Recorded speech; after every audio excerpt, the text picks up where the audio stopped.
বিসমিল্লাহির রহমানির রহিম। আমাদের অনলাইন শিক্ষা কার্যক্রমে মাধ্যমিক শ্রেণীর রসায়ন বিজ্ঞান অংশে আমরা এখন আইসোটোপ এবং এর ব্যবহার নিয়ে আলোচনা করব।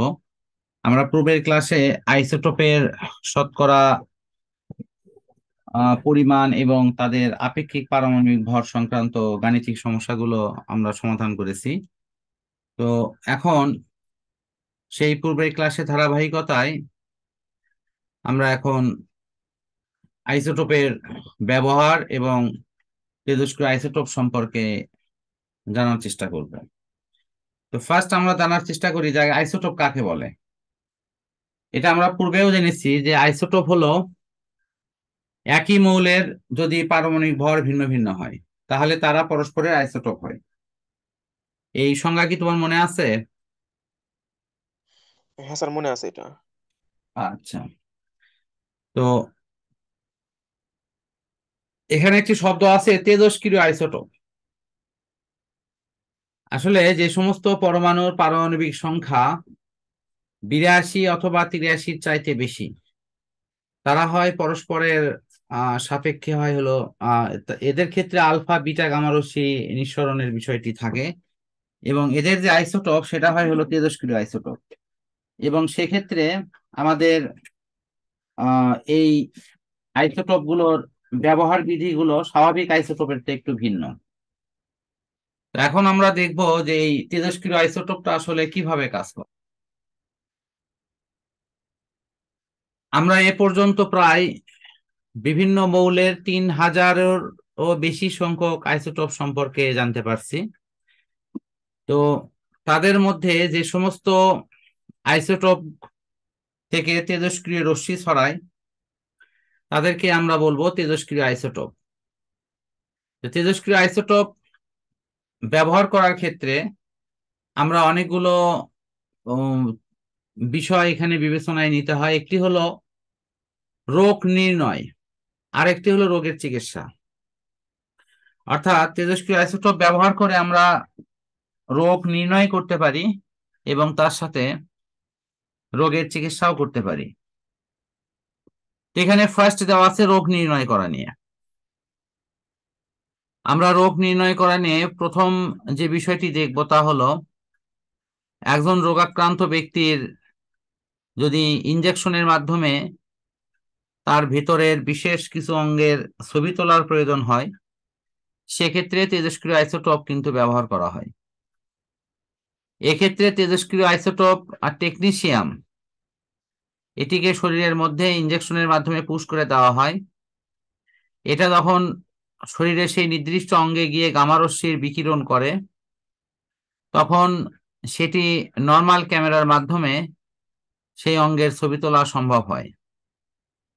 তো বাহির থেকে যখন ক্যামেরা দিয়ে সেই স্থানের ছবি তোলা সম্ভব হয় তখন সেই তেজস্ক্রিয় আইসোটোপ টেকনিশিয়াম আমাদের কিন্তু এভাবে সাহায্য করলো। তো এই সাহায্য করার যে সীমা এটি কিন্তু প্রায় 6 ঘন্টা ধরে। 6 ঘন্টা পর এই তেজস্ক্রিয়তা শেষ হয়ে যায় বলেই এটি কিন্তু আমাদের জন্য নিরাপদ।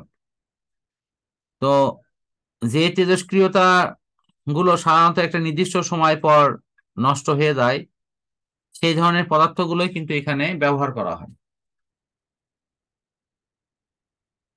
তো আমাদের এরপর দেখতে হবে হলো যে রোগ নিরাময়ের জন্য কি কি ব্যবহার করা যায়।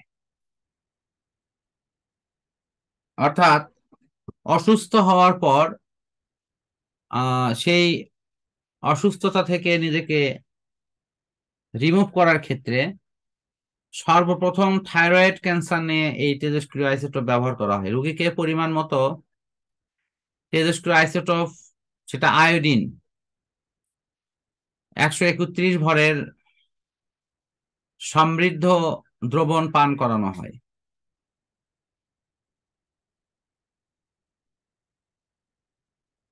এই আইসোটোপ আমাদের পান করার সাথে সাথেই সেখান থেকে বিটা রশ্মি নির্গত হয়। তো থাইরয়েডের ক্যান্সার কোষকে ধ্বংস করে। এছাড়া ইরিডিয়াম আইসোটোপ ব্রেন ক্যান্সারের নিরাময়ে কিন্তু ব্যবহার করা হয়। টিউমারের অবস্থিতি নির্ণয়ে এবং নিরাময়ে আমরা কোবাল্ট ব্যবহার করে থাকি।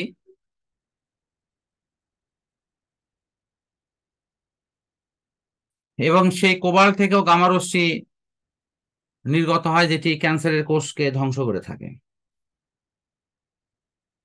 এখানে কিন্তু আমাদের একটু মনে রাখতে হবে যে কোন অসুখের জন্য কোন জায়গায় কোন ধরনের আইসোটোপ ব্যবহার করা হচ্ছে। তাহলে আমি একটু সমন্বয় করি। আয়োডিন ব্যবহার করেছি কি থাইরয়েড এর ক্যান্সার ধ্বংসের জন্য। কোবাল্ট ব্যবহার করছি টিউমারের উপস্থিতি এবং নিরাময়, ক্যান্সার কোষকে ধ্বংস করা। রক্তের লিউকেমিয়া এটি শনাক্তকরণে এবং চিকিৎসায় ফসফরাস। এগুলো নাম ধরে ধরে কিন্তু নৈবেত্তিকে প্রশ্নগুলো সেট আপ হয়। ফসলের প্রয়োজনীয় পুষ্টি উপকরণ এবং অতিরিক্ত আর্থিক ক্ষতির বিষয়টাকে প্রশমিত করার জন্য আমরা আইসোটোপের ব্যবহার কিন্তু করে থাকি। জমিতে কি পরিমাণ সারের প্রয়োজন হবে, কোন উপকরণ কি পরিমাণ আছে, এটি প্রয়োজনের তুলনায় কম না বেশি, এই বিষয়গুলো নির্ণয়ে কিন্তু আইসোটোপের ভূমিকা অত্যধিক গুরুত্বপূর্ণ। সেক্ষেত্রে উদ্ভিদের শরীরে বিভিন্ন অংশগুলো শোষিত হওয়া এবং আইসোটোপ এই তেজস্ক্রিয় আইসোটোপ সেই বিষয়গুলোকে শনাক্ত করে তার আপেক্ষিক পরিমাণটা বের করে আমাদের মূল উপকরণ কোথায় কি পরিমাণ ব্যবহার করতে হবে তার হিসাবটা আমাদের কাছে উপস্থাপন করে। এরপরে আছে হলো ক্ষতিকর পোকামাকড় নিয়ন্ত্রণ। ফসলের জন্য ক্ষতিকর যে পোকামাকড় গুলো আছে এগুলো সবসময় কিন্তু আমাদের জন্য হুমকি স্বরূপ। এগুলো ফসলের উৎপাদন কমায়, রোগ জীবাণু যখন উদ্ভিদের মধ্যে প্রবেশ করে তারা ওই উদ্ভিদের পুরো কাঠামোকে নষ্ট করে এবং অনেক সময় দেখা যায় যে ফল বা ওই ফুলটাকেও কিন্তু নষ্ট করে ফেলে। তো এক্ষেত্রে আমরা অনেক সময় দেখা যায় কীটনাশক যদি ব্যবহার করি, সেখানে তার সুফল হলো এটি যে আমাদের খারাপ যে পোকামাকড় সেটি ধ্বংস হলো, কিন্তু এর সাথে ভালো যে উপকারী পোকামাকড় সেটাও কিন্তু ধ্বংস হয়ে যায়। কাজে কীটনাশক কিন্তু আমাদের জন্য কিছুটা উপকার হলেও অপর দিক থেকে ক্ষতি ডেকে নিয়ে আসে। সেখানে আমরা তেজস্ক্রিয় আইসোটোপ সমৃদ্ধ কীটনাশক ব্যবহার করার মাধ্যমে সর্বনিম্ন যতটুকু পরিমাণ কীটনাশক একটি ফসলের জন্য দরকার সেটি কিন্তু আমরা নির্ণয় করে এই যে ক্ষতিকর প্রভাব এটিকে সর্বনিম্ন পর্যায়ে আমরা রাখতে পারি। এরপর আছে ফসলের মান উন্নয়নে।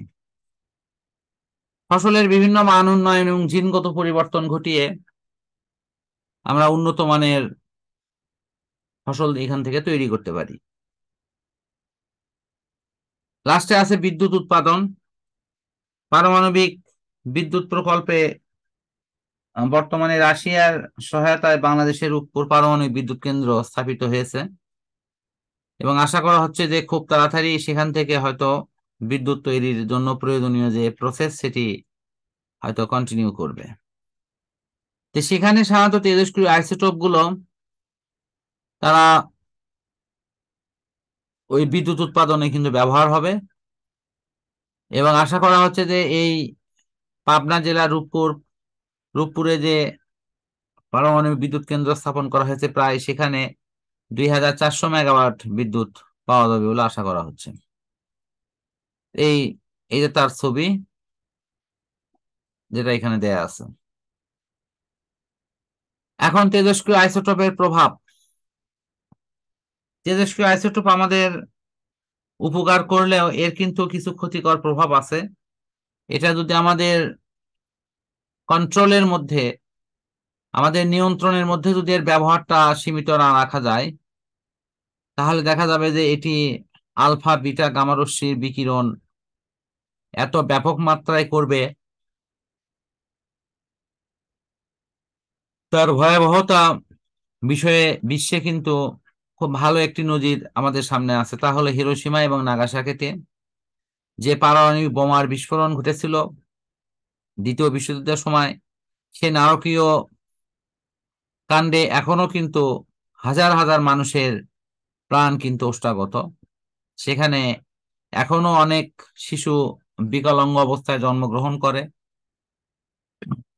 সেখানকার মানুষের রেডিয়েশনের প্রভাবে স্বাস্থ্যগত নানাবিধ ঝুঁকি কিন্তু এখনো সেখানে ঘটছে। সুতরাং আমরা কোনো ক্রমেই এই তেজস্ক্রিয় আইসোটোপ এর ক্ষতিকর দিকগুলোকে কিন্তু আমরা পুরোপুরি অ্যাভয়েড করতে পারি না। সবশেষে এই যে পারমাণবিক বিদ্যুৎ প্রকল্প যে স্থাপন করা হচ্ছে বাংলাদেশে, সেটি অধিক নিরাপদ করার জন্য যথাযথ পদক্ষেপ নেওয়ার আমরা হয়তো কর্তৃপক্ষকে আহ্বান জানাবো। তা না হলে ভারতের ভোপাল অথবা রাশিয়ার চেরনোবিলে যে দুর্ঘটনা ঘটেছিল, যার ফলে হাজার হাজার মানুষের অকাল মৃত্যু ঘটছিল, এরকম কোনো ভয়াবহ পরিণতির দিকে আমরা হয়তো এগিয়ে যাব। তো আমরা যাতে সেই ধরনের পরিণতির মুখে না পড়ি, সেই জন্য আশা করি যে সরকার এবং প্রয়োজনীয় প্রশাসন তার জন্য যা প্রয়োজনীয় উদ্যোগ সেটি গ্রহণ করবে। এই মোটামুটি তোমার এখানকার আলোচনা, এই দিয়েই এই অধ্যায়টি শেষ। আর তোমার কোনো প্রশ্ন আছে কিনা? না আমার স্যার প্রশ্ন নাই কোনো। আচ্ছা, এখন নেই, তাহলে আমি এই অংশটা এখানে ক্লোজ করছি।